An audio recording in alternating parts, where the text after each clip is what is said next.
So without further ado, I would like to invite our first presenter up tonight, and that is Andi Arnovitz. I just want to give, as each of the artists come up, I just want to give a brief bio. Andi was born in Kansas City, Missouri. Andi now lives and works here in Jerusalem, as many of you know. She creates installations, artist books, prints, and large-scale paper pieces from a wide range of media. These pieces reflect various tensions that exist within religion, gender, and politics. Andi has participated in many international printmaking competitions. She's exhibited her work in England, the United States, Israel, Spain, Poland, Finland, France, Lithuania, Canada, and Bulgaria. Working on making it to the moon very soon.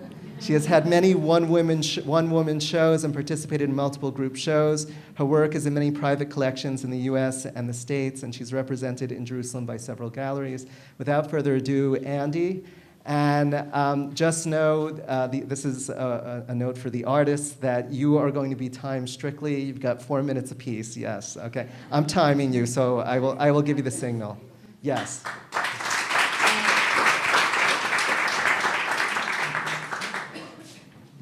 Okay, so having an A at the beginning of my first and last name dooms me when it's alphabetical order. And I think this is the best thing about having an iPhone, is the timer. You're going to tell me? Okay, I don't have to worry about it. My work, and I think we should just go through the images. My work, as Matt said, deals with gender, politics, and religion. I grew up not religious. I grew up Reform in Kansas City, and after I met my husband, we slowly became Orthodox. In 1999, we made Aliyah here with our 5 kids. And what happens when you live in Israel is that it's impossible to be apart from what's going on. In America, when you read the newspaper, you can pretty much exist in a way that whatever you read is happening to someone else somewhere else. But when you live here, everything that happens here happens to me. Everything is happening to another Jew. This is a Jewish country. So everything is relevant. I take everything personally. And eventually this attitude made its way into my work. I've been called a Jewish feminist artist. When you think about it, I'm female, I'm Jewish, I'm a mother, I'm a wife, I'm a daughter. So what else could I be other than a Jewish feminist artist? But I do think that being all of those things informs sort of my point of reference and the work that I make. I do work in a variety of media. I do artist books like this one. This is called Yetzer Hara, Yetzer HaTov. And what I wanted to do was to take Mesilat Yesharim, which is a very difficult book about character refinement, and to contemporize it and make it somehow more participatory. And so the white side are all the most positive extremes of these 10 neutral midot that go up and down the sides: ambition, thought, sexuality, livelihood, faith, speech, vision, laughter, digestion, and passion.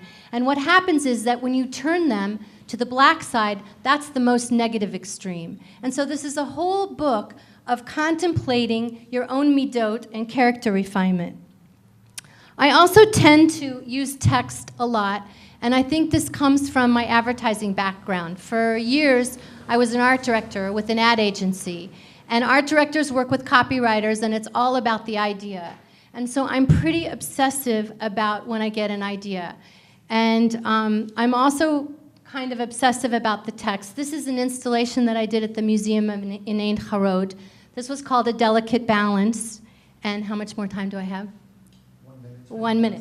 Okay, so it's worth explaining this even if I don't get to the other stuff.